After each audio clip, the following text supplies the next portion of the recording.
टडा! देखते हैं इस डब्बे के अंदर क्या है। टन टडरन, टन टडरन। What do you guys think, man? Crazy, right? Super cool. tada! कितने क्यूट लग रहे हैं ना guys. Let me show you, मैं इनको पहन के दिखाती हूँ आप लोगों को।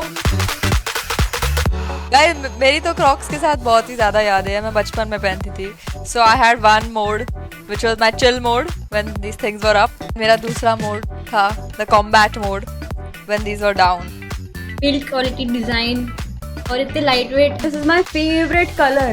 यू नो, हम अपने फ्रॉक्स को कस्टमाइज कर सकते हैं। ये क्या है देखो, 1 2 3 4 5 6 7 8। इनको बोलते हैं गाइस जिबिट्स। इस तरीके से इसको लगा सकते हो। ये देखो लग गया, बढ़िया। ये मैं गर्ल, परफॉर्मेंस। दिस इज ये वाला है। सो गाइस, ये भी लगाते हैं अभी हम। It looks so cute.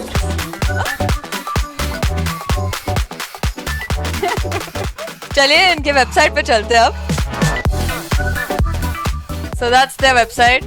ये जो जिबिट चार्म्स है, ये देखो गबरू, पावर प्ले, गोवा चले क्या guys, and Patola and all these cool things. तो देखो ये जैसे ये मैडम लगा रही है वैसे can put all really cool Jibbitz on them and come as you are.